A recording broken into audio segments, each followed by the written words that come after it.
नमस्कार, मैं हूँ doctor Sumita Mishra, paediatric intensivist Manipal hospital Siliguri से। तो आज हम बात करेंगे बच्चों के एनवायरनमेंटल सेफ्टी के बारे में।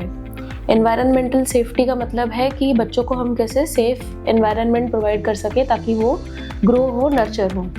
तो बेसिकली WHO के गाइडलाइंस के हिसाब से और IAP के गाइडलाइंस के हिसाब से हमें मेनली 10 बातें जो है ध्यान रखनी चाहिए बच्चों को सेफ एनवायरनमेंट प्रोवाइड करने के लिए। सबसे पहला जो है वो है हमें बच्चों को पेस्टिसाइड्स और केमिकल्स के एक्सपोजर से बचाना चाहिए, क्योंकि बहुत सारे फल सब्जियां जो हम मार्केट से डायरेक्टली लाते हैं वो पेस्टिसाइड के एक्सपोजर में होता है। तो घर में जब आप भी सब्जी या जो भी फ्रूट्स और वेजिटेबल जो भी लेके आते हैं उसको पहले अच्छे से वॉश करिए, बच्चों के रीच से बाहर रखिए। बाई चांस अगर बच्चों ने उसको टच किया है तो उनको हैंड वॉश कराइए प्रॉपर सोप से, इसके पहले कि वो उसको अपने मुंह में डालें या आईज में डालें, क्योंकि पेस्टिसाइड और केमिकल एक्सपोजर से कई बार हमारा जो ब्रेन है, दिमाग है, CNS वो अफेक्ट होता है। कई बार सीजर वगैरह, फिट्स वगैरह भी आ सकती हैं और बच्चा हॉस्पिटलाइज हो सकता है पॉइजनिंग के कारण। नंबर 2 जो है, हमें एनवायरनमेंटल सेफ्टी में ये ध्यान रखना है कि हमें बच्चों को सेफ एयर, मतलब जो दूषित हवा है उससे दूर रखना है। एक हेल्दी एटमॉस्फेयर सांस लेने के लिए एक अच्छा, जैसे ब्रीदेबल एयर में वो लोग ग्रो कर सके वैसा प्रोवाइड करना है। तो आजकल जैसे कि हम जानते हैं सभी बड़े छोटे शहरों में AQI का जो एयर क्वालिटी इंडेक्स है वो बहुत ही ख़राब है। यूजुअली 100 के नीचे इज़ आइडियल, बट आजकल हर बड़े छोटे शहर में AQI की जो मात्रा है वो 200 से शुरू होती है।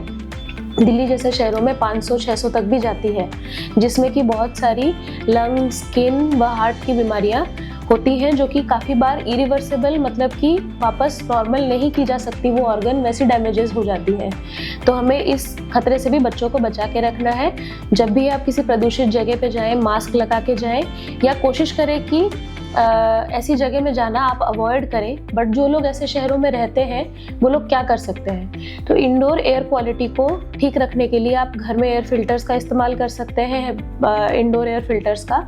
और जब भी आप बाहर जाएं कोशिश करें कि बच्चों को जैसे ज़्यादा प्रदूषित जगहों में अगर नहीं रिक्वायर्ड है वहाँ नहीं लेके जाएं। तीसरा पॉइंट जो हमें याद रखना है वो है प्रदूषित पानी से अपने बच्चों को बचाना, मतलब वाटर कंटामिनेशन से बच्चों को बचाना। वाटर कंटामिनेशन का मतलब है कि जब आपका पानी कोई हैवी मेटल या किसी अन्य केमिकल से प्रदूषित होता है तो आपको कोशिश करनी है कि अपने बच्चे को नहीं देना है, डायरेक्टली टैप से पानी निकाल के नहीं देना है, हमेशा बॉयल करना है या घर में RO या एक्वागार्ड्स का इस्तेमाल करना है। इससे क्या होता है कि आपके बच्चे जब आप कोई हैवी मेटल कंज्यूम करते हैं, जैसे कि सबसे कॉमन जो प्रदूषित पानी में पाया जाता है वो है मर्क्यूरी और कैडमियम, तो उससे आपका बच्चे का लिवर और किडनी वगैरह पे असर पड़ता है। बड़े लोगों में भी और बच्चों में भी, दोनों में ही हानिकारक है। तो कोशिश करें कि आपके वाटर का सोर्स जाने, और अगर आपके पानी का सोर्स प्रदूषित है तो उसको यूज़ ना करें, सेफ ड्रिंकिंग सोर्सेज यूज़ करें।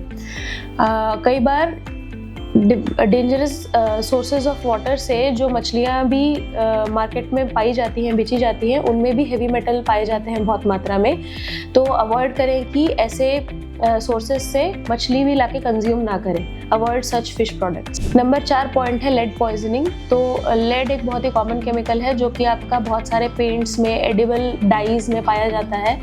बहुत सारे एमल्सिफायर्स और फूड, जो प्रोसेस्ड फूड है उनमें जो केमिकल्स मिलाए जाते हैं उसमें लेड होता है। तो कोशिश करें अपने बच्चों को कम पैकेज्ड और प्रोसेस्ड फूड दें और खुद भी कम कंज्यूम करें as a role modelling example, ताकि लेड का एक्सपोजर कम हो। लेड पॉइजनिंग से क्रॉनिकली आपके बच्चे का हर ऑर्गन, CNS से लेके, ब्रेन से लेके, लिवर से लेके, हार्ट से लेके, बोन तक सब अफेक्ट होता है।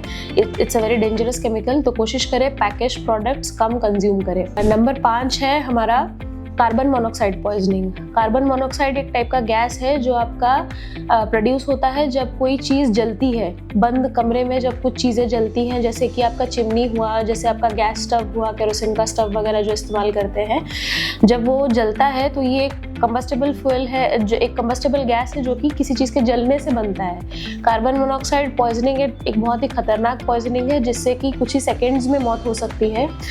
तो कैसे प्रिवेंट करें इसको? कोशिश करें कि अच्छे से जब आप खाना बना रहे हो आपका किचन वेल वेंटिलेटेड हो ताकि सारा गैस बाहर निकल जाए।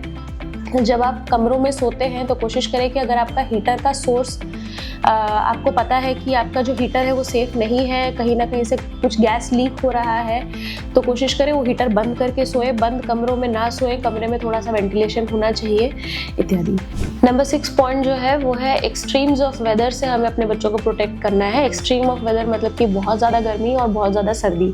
बहुत ज़्यादा गर्मी में हीट स्ट्रोक जैसी सिम्टम्स होती हैं, कभी कभी बच्चा का पूरा शरीर गर्म हो जाता है और वो बेहोश हो जाता है डिहाइड्रेशन होके। और एक्सट्रीम ऑफ कोल्ड वेदर में फ्रॉस्ट बाइट और चिलबेन्स जैसी प्रॉब्लम होती है, जिससे कि आपका बच्चा जो है उसकी जो कान के टिप्स हैं, नाक के टिप्स हैं और उंगलियां हैं वो सुन्न पड़ जाती हैं। कभी कभी गैंग्रीन मतलब कि खून के सप्लाई के कम होने के कारण वो अंग काम नहीं करते हैं, जिसके अल्टीमेटली उसको एम्प्यूटेट या काटना पड़ सकता है। तो जब एक्सट्रीम ऑफ वेदर में आप अपने बच्चे को लेके जा रहे हैं या ऐसी जगह पे रह रहे हैं जहाँ पे कि या तो बहुत गर्मी पड़ती है या तो बहुत सर्दी पड़ती है, कोशिश करें कि वेदर अप्रोप्रिएट कपड़े पहनाएं, अच्छे से बच्चे को पानी पिलाएं, हाइड्रेट करें। अगर कोल्ड टेम्परेचर है तो वार्म पानी, अगर बहुत ज़्यादा गर्मी है तो नॉर्मल पानी। कोशिश करें कि अगर ज़्यादा गर्मी है तो वेल वेंटिलेटेड जगहों पे रहें जहाँ पे कि हवा का आवाजाही अच्छे से हो, क्रॉस वेंटिलेशन हो। और अगर आप बहुत ही ठंडे जगह पे रहते हैं, आपको रूम हीटर का इस्तेमाल करना पड़ रहा है, कोशिश करें कि बीच बीच में उसको स्विच ऑफ करें, ताकि जैसे मैंने बोला कार्बन मोनोऑक्साइड बिल्डअप नहीं हो रहा हो। और आपका बच्चा जो है देखें कि कहीं उसको क्लोज स्पेसेस में रहने के कारण सांस की प्रॉब्लम्स तो नहीं है। एक्सट्रीम्स ऑफ कोल्ड वेदर की बात कर रही हूँ मैं। 7 पॉइंट जो है हमारा, हमें कोशिश करनी चाहिए बच्चों को बहुत ज़्यादा सनलाइट एक्सपोजर नहीं देने की। सनलाइट एक्सपोजर हम सब रेकमेंड करते हैं। Sunlight is a very good source of vitamin D. Sunlight के साथ साथ हमें अपने डाइट में vitamin D rich food, calcium rich food खाना चाहिए ताकि शरीर में विटामिन डी और कैल्शियम बने। बट जब आप बहुत ज़्यादा सन में बच्चे को छोड़ते हैं तो उसको स्किन की प्रॉब्लम्स जैसे कि सनबर्न होना या बहुत सारे जगहों पे बच्चों को फोटो रिएक्शन होती है, जैसे कि सनलाइट के कारण लाल थपके पड़ जाते हैं। कई बार इरिवर्सिबल भी होती है, खुजली होती है, लाल हो जाता है और वैसा का वैसा ही रह जाता है, महीनों लगते हैं उसको ठीक होने में। तो जब भी आप अपने बच्चे को धूप में भेजें, कोशिश करें SPF 30 से SPF 50 तक का कवरेज का लोशन लगा के ही सन एक्सपोजर करें। प्रॉपर सनग्लासेस और अम्ब्रेला के साथ में उसको छोड़ें अगर धूप ज़्यादा है। और जो बहुत ज़्यादा सनलाइट एक्सपोजर का एक और ख़तरा भी है कि कभी कभी जिस जगह पे जैसे आपका ओजोन लेयर डिप्लीटेड होता है आजकल, तो बहुत ज़्यादा पॉल्यूशन है तो ओजोन लेयर भी डिप्लीटेड है बहुत सारे जगहों पे। जैसे वहाँ पे अगर सन एक्सपोजर ज़्यादा होता है तो UV लाइट के कारण बहुत बार कैंसर जैसी खतरनाक बीमारियां भी होती हैं, बट वो बहुत क्रॉनिक एक्सपोजर से होती है, छोटे मोटे short duration of sun exposure से नहीं होती है। तो सन एक्सपोजर डेफिनेटली कराएं बच्चे को। डेली धूप में बच्चे को खेलना चाहिए 1 घंटे 2 घंटे, बट बहुत ज़्यादा इंडेफिनेट घंटों धूप में क्रॉनिकली नहीं खेलना चाहिए, उससे बच्चे को प्रोटेक्ट करें। नंबर 8 पॉइंट है आपको बच्चों को ध्वनि प्रदूषण मतलब नॉइज़ पॉल्यूशन से भी बचाना है। तो अगर बहुत ज़्यादा नॉइज़ेस भी, कोई लाउड नॉइज़ में बहुत सारे बच्चे, जैसे कि लाउड स्पीकर्स या जैसे कोई रेसिडेंशियल एरियाज़ हैं जहाँ पे कि बहुत ज़्यादा आवाज़ें आती हैं, रोड के साइड में है, ऐसे जो इलाके हैं जहाँ बच्चे रहते हैं, तो उनको आप कोशिश करिए कि आप जैसे आपका घर प्रोटेक्टेड हो, इंसुलेटेड हो, ताकि ज़्यादा आवाज़ अंदर ना आ सके। अगर आप उसको अवॉइड नहीं कर सकते हैं तो बच्चों को कभी कभी शांत जगहों पे खेलने के लिए क्वाइट प्लेग्राउंड्स में ले जा सकते हैं। कोशिश करिए अपने बच्चे को ध्वनि प्रदूषण से बचाने की। ज़्यादा ईयरफोन्स, हेडफोन्स जैसे बच्चे यूज़ ना करें। इससे क्या होता है, हमारे सिर्फ कान पे इफेक्ट नहीं पड़ता है बल्कि ब्रेन पे भी इफेक्ट पड़ता है और हमारा जो कॉग्निटिव पावर है, मतलब कि दिमाग के विकास का जो पावर है, वो भी कम हो जाता है। नंबर 9 पॉइंट है कि हमें बच्चों को हर टाइप के जो आपके इंसेक्ट्स, बग्स, टिक्स और जो मॉस्किटोज, मोस्टली इंडिया में तो सबसे कॉमन प्रॉब्लम मॉस्किटो बाइट ही है, तो मॉस्किटो से प्रोटेक्टेड रखना है, ताकि बहुत सारे जो ये सब वेक्टर्स हैं, इनको वेक्टर बॉर्न डिजीजेस बोलते हैं, जो भी इंसेक्ट्स, मॉस्किटोज ये सब हैं, इनके कारण बहुत सारी ऐसी बीमारियां होती हैं जो कि प्रिवेंटेबल होती हैं, जो कि अगर वो वेक्टर आपको बाइट ना करे तो नहीं होगा। जैसे कि फॉर एग्जांपल ले लीजिए डेंगू और मलेरिया, तो ये सब प्रिवेंटेबल बीमारियों में आती हैं। जब भी आप बच्चे को बाहर भेजें जहाँ पे कि घास ज़्यादा है या जहाँ पे कि मॉस्किटो प्रोन एरियाज है, सपोज ड्रेनेज वगैरह के पास में अगर बच्चों का प्लेग्राउंड है, तो मॉस्किटो रिपेलेंट या फुल कपड़े पहना के हमेशा उनको इवनिंग्स में भेजें खेलने के लिए। और सबसे इम्पॉर्टेंट पॉइंट नंबर 10 है कि हम ये सब तो 9 पॉइंट्स तो प्रिवेंशन की हो गई, बट जो 10th पॉइंट है वो है कि हमें क्या करना चाहिए ताकि हम बच्चों को जागरूक बना सके एनवायरनमेंट के लिए। तो हमें बचपन से उनको चीज़ें सिखानी पड़ेंगी कि हाउ टू गो ग्रीन।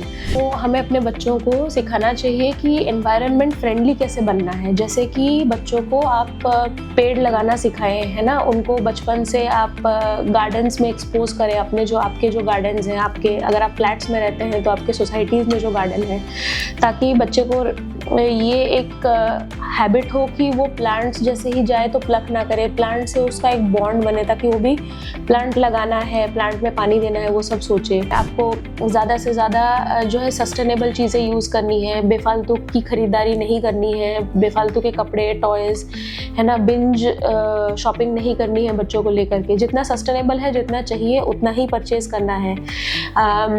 कोशिश करें ई वेस्ट जैसे कम बच्चे, मतलब ई वेस्ट नहीं जनरेट हो। कैसे ना, आप घर में बहुत सारे गैजेट्स, बच्चे के लिए ये गैजेट ले लिया, एक LCD, आपका राइटिंग पैड ले लिया, फिर एक और 6 महीने बाद फिर से ले लिया। तो try to be sustainable and try to decrease the e waste.